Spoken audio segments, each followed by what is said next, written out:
What is up, everybody? It is Tog here. Welcome back to some more Skyrim and the summer standalones. I just finished a really interesting vampire mission.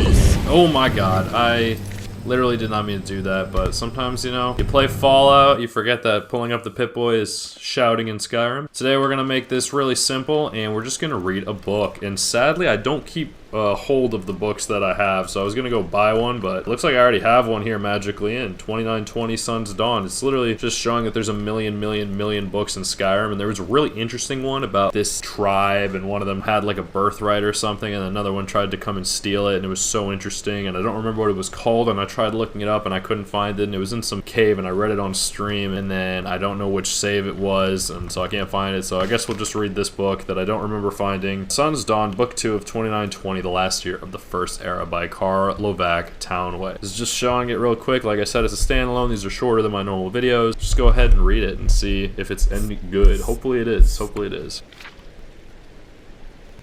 Okay, the 3 of Sun's Dawn 2920. So I don't know if that's a year, it might be. Sun's Dawn I think is a month, and that might be the 3rd day, and the place would be the Isle of Artaeum, Sumer Set. So I think our main protagonist is going to be Sotha Sil.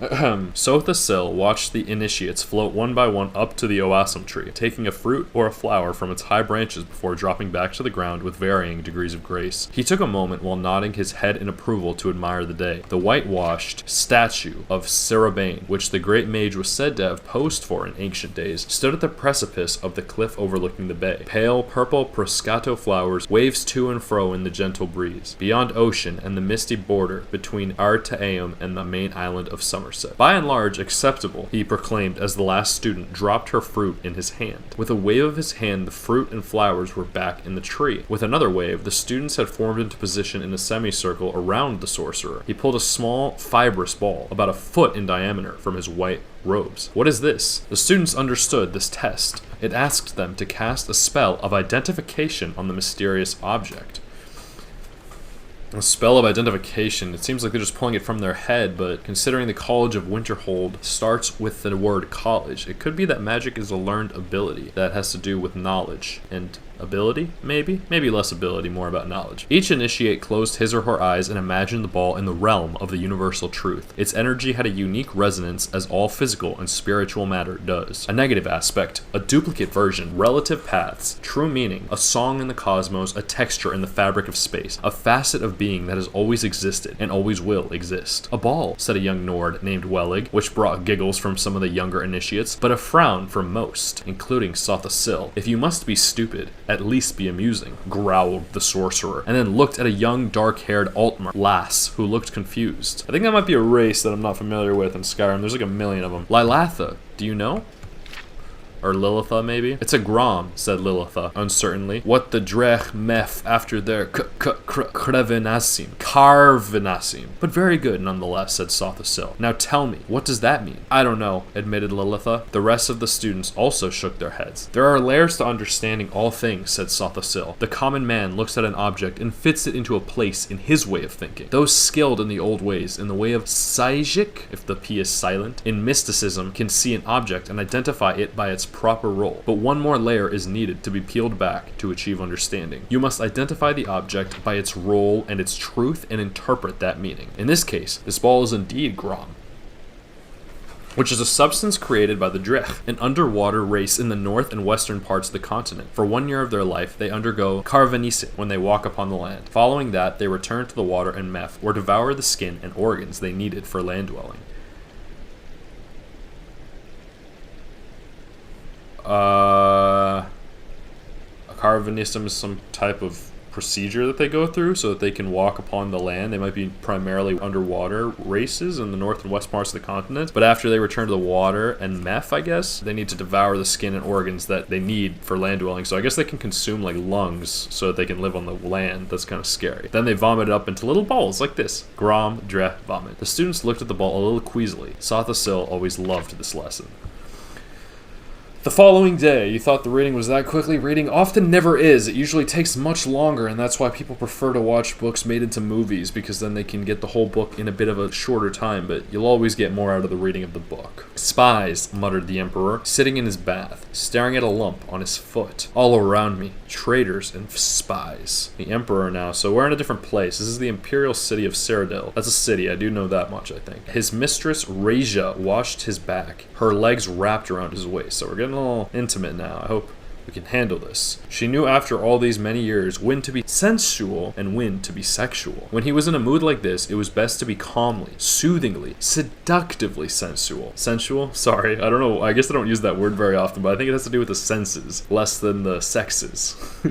And not to say a word unless he asked her a direct question, which he did. What do you think when a fellow steps on his Imperial Majesty's foot and says, "I'm sorry, Your Imperial Majesty"? Don't you think "pardon me, Your Imperial Mastery" is more appropriate? I'm sorry. Well, that almost sounds like the bastard Argonian was sorry, I am His Imperial Majesty. That he hopes we lose the war with Morrowind. That's what it sounds like. So I think I play the game Castles on my mobile device, and I've learned that the Argonians and Dark Elves were in a war at one point. So I think it's possible that we're hearing that the Emperor is like an elf maybe of some sort. But the way he's using the word bastard doesn't sound that kind here. And so I think he's saying this Imperial Majesty is of a higher birth. How dare this bastard Argonian is angry with me for having a different birthing status than him. And that he wishes on my downfall, or the kingdom's downfall. Maybe it's true and the Argonian would rather have a different leader, but I don't know. I don't know how you accidentally step on someone's foot hard enough to leave a lump. That's kind of scary. So now we're back to Rija. I wonder what race she is. What would make you feel better? Asked Rija. Would you like him flogged? He is only, as you say, the battle chief of Soul Rest. It would teach him to mind where he's stepping, so he seems to be a battle commander. My father would have flogged him. My grandfather would have had him killed. The Emperor grumbled, but I don't mind if they all step on my feet, provided they respect me and don't plot against me. You must trust someone. Only you, smiled the Emperor, turning slightly to give Rija a kiss. And my son, Juliek. I suppose, though, I wish he were a little more cautious. And your council? And the potentate? Asked Rija. A pack of spies and a snake, laughed the Emperor, kissing his mistress again. As they began to make love, he whispered, as long as you're true, I can handle the world. He seems to be a very trustworthy emperor. Might not be so great. So this is 9 days later, 13th of Sun's Dawn, in Mournhold of Morrowind. Turala stood at the black, bejeweled city gates. A wind howled around her, but she felt nothing. The Duke had been furious upon hearing his favorite mistress was pregnant, and cast her from his sight. So if you're not entirely familiar with the word mistress, it has a lot of different meanings, and it's basically like the female version of the word master, but master is a very like harsh word in some aspects, because you know, if we think about slavery, that's the one that might be more prevalent in American culture, how we've heard and are familiarized with that word, and that's why like sometimes people like changing the words of things to like change the historical background. Like if you say master bedroom, sometimes that sounds a little more negative just because of the historical pretenses behind it. But in some cultures, you would call your professor or your teacher master or maestro. It depends. But in this case, for females, it's a little bit different. That oftentimes mistress, like there can be a mistress of the house, like if she's the one who owns the house, I suppose. But in this case, it seems it's like a side hoe or a side woman or a woman that's not your wife that you are having relations with. So we saw that in the last chapter. I don't know how it turned into that, like, because at its basis, it is master and mistress. Like, those are the two, and they seem to have gone in different directions. So, yeah. But just to add some context, if you're not familiar with that word in a book setting, I guess. So he cast the one that got pregnant and cast her from his sight. I guess he thought that if she was pregnant, he couldn't use her for her anymore. She tried again and again to see him, but his guards turned her away. Maybe she got pregnant with his child and he wasn't happy about it, because that would implicate that the son or daughter would be a bastard at the end of the day, since they weren't married. Because if it wasn't, it would say wife and it wouldn't say favorite, because you're only supposed to have one. No such thing as a work wife, my friends.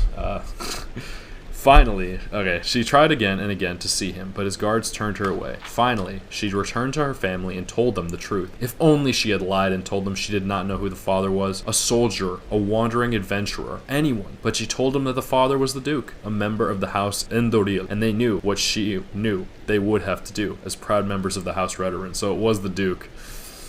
It was the Duke, and after she got pregnant, which is what happens sometimes when you have sex, especially unprotected sex, and especially if you don't pull out. There's a lot of ways. I'm not saying that's a super effective method, but I think in these cases, these really high ups like don't even take any precautions at all, and are just like whatever if they get pregnant, but they still don't want to take responsibility for it. But apparently the house veteran, so this mistress wasn't necessarily a lowborn, for lack of a better word, like she was of a wealthy family. Upon her hand was burned the sign of expulsion her weeping father had branded on her, but the Duke's cruelty hurt her far more than her father's branding. She looked out the gate and into the wide winter plains, twisted, sleeping trees, and skies without birds. No one in Morrowind would take her in now. She must go far away. With slow, sad steps, she began her journey. 16th of Sun's Dawn, 3 days later. This is in Senchal, Anaquina, modern-day Elsewhere. This seems like a short story type of thing, but it's not. It's like it all takes place in the same month, as if there's some significance to it. What troubles you? Asked Queen Hassama, noticing her husband's sour mood. At the end of most lovers' days, so I guess the equivalent of Valentine's Day, he was in an excellent mood, dancing in the ballroom with all the guests. But tonight he retired early. When she found him, he was curled in the bed, frowning. That blasted bard's tale about Polydor and Eloisa put me in a rotten state, he growled. Why did he have to be so depressing?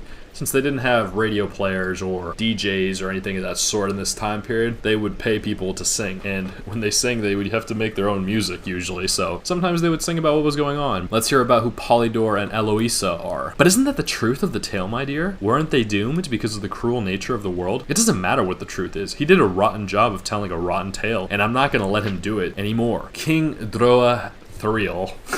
I wonder how you say that letter. Sprang from the bed. His eyes were reumy with tears. Reumy, I like that word. I don't know what it means. I hope it's not disgusting, but I would just imagine it's like glistening, you know? Where did they say he was from again? I believe Gilverdale, in easternmost Valenwood, said the queen, shaken. My husband, what are you going to do? Driothriel was out of the room in a single spring, bounding up the stairs to his tower. If Queen Hassama knew what her husband was going to do, she did not try to stop him. He had been erratic of late, prone to fits and even occasional seizures. Oh, it's a Z. King Driozel. But she never suspected the depths of his madness and his loathing for the bard and his tale of the wickedness and perversity found in mortal man. Wow.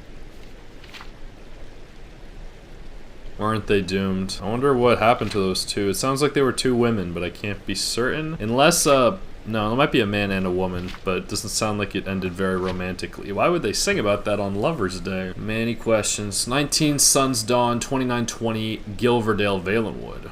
Okay, let's see if these are combining. This is where the person was from. The bard was from. Listen to me again, said the old carpenter. If cell 3 holds worthless brass, then cell 2 holds the gold key. If cell 1 holds the gold key, then cell 3 holds the worthless brass. If cell 2 holds the worthless brass, then cell 1 holds the gold key. I understand, said the lady. You told me. And so, cell 1 holds the gold key. Right? No, said the carpenter. Let me start from the top. Mama, said the little boy, pulling on his mother's sleeve. Just one moment, dear. Mother's talking, she said, concentrating on the riddle. You said cell 3 holds the golden key if cell 2 holds worthless brass, right? No, said the carpenter patiently. Cell 3 holds worthless brass. If cell 2... Mama, cried the boy. His mother finally looked. A bright red mist was pouring over the town in a wave, engulfing building after building in its wake. Striding before was a red-skinned giant, the Deadra Molag Bal. He was smiling. Sounds familiar, kind of scary. Good to know. But yeah, it seems like this mother valued wisdom a lot and didn't have time for her child. 29 of Sun's Dawn. This was well afterward in the same place. I hope that's not something to do with that man's who was mad about the bard. I don't know if any one man could have that much power to summon a Deidre, which I think is some like deadly spirit. I haven't seen them, but I know they're part of this game. I've heard the words before. Almalexia stopped her steed in the vast moor of mud to let him drink from the river. Vast moor of mud. The steed is like horse. Yikes. He refused to, even seemed repelled by the water. You can lead a horse to water, but you can't make him drink, or her, I guess. It struck her as odd. They had been making excellent time for Mournhold, and surely he must be thirsty, but in this case the rider is female and the horse is male. She dismounted and joined her retinue. Where are we now? She asked. One of her ladies pulled out a map, so she's not alone. I thought we were approaching a town called Gilverdale. Almalexia closed her eyes. It's a nice name. Very old-timey, but it has indications. That AL, you know, Valexa, but you hear Alma, which is like Spanish French for soul. You hear like Alexandria or Alexia or Lexi even. Closed her eyes and opened them again quickly. The vision was too much to bear. As her followers watched, she picked up a piece of brick and a fragment of bone and clutched them to her heart. We must continue on to Arataeum, she said quietly. The year continues in first seed. Okay, so this kind of is nice because I can tell a little bit more of the order of the years, and it seems like it's about 30 days as well. So if I can find version 3 of this, oh, so yeah, I found this book. It's a conjuration book, I think. Let me check that real quick.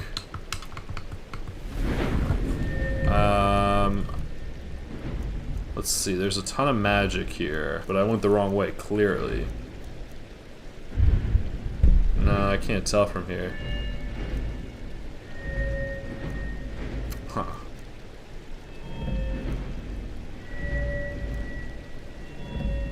Yeah, an illusion book, so that's interesting. I don't know where I found that book, but I found it, and that way I didn't have to buy a book, and that was cool. So I'm still playing as, let me see if I can, yeah, I'm still playing as 6. And I've changed a little bit. I got some good stuff. I finally finished Fus Roda, but I have to hold it, so hopefully I don't hurt anybody. Fus Roda! So that's pretty awesome to use now that I finally finished that up. But I have a lot more to do, and if you're curious about the quest that I was talking about that I accidentally yelled about, it was laid to rest. So that will probably spoil it for you if you haven't done it yet. So if you didn't have time to read that, don't read it if you want to do it, and I'm sorry that I didn't get to televise it. I did put it on stream, but streams are not as long-lasting. I am playing Skyrim on stream this summer, but in the fall I'm going to switch gears entirely. I'm going to stream a lot less, and I'm going to stream one game, but I'm also going to be reading Carrie, the book, the famous Stephen King book that's from a long time ago, on a stream. I think that'll be fun. I'm gonna try to reach affiliate, which I'll need 75 followers for and an average of 3 viewers, and I can handle the streaming amounts otherwise. But in the meantime, I'm still using streaming as a way to get ahead on some of these games so that I can make videos for them in the future. But I've made pretty good progress. I've gotten a lot better, but I do want to eventually be able to invest in better streaming equipment, such as a microphone for streaming, because I use this one only for videos. I had a little bit of complication one time, and I don't want to overdo it. I use a different camera as well, but other than that, I would like to be able to stream at higher quality, and I need to be an affiliate to do that. And yeah, so that's all I got. It's been Tog. I hope you enjoyed this summer standalone. If you made it through, a little bit of the reading, a little bit more peaceful for your Tuesday. And yeah, I'll see you in all the videos for the summer. Please leave feedback. Please leave comments. Like, dislike, say what you want to say. Subscribe. I would rather you didn't unsubscribe, but if you do, I'll miss you, and you can always come back. So yeah, on that note, it's been Tog. I hope you enjoy your night, evening, morning, whatever it is that you're doing. Stay awesome, and peace out.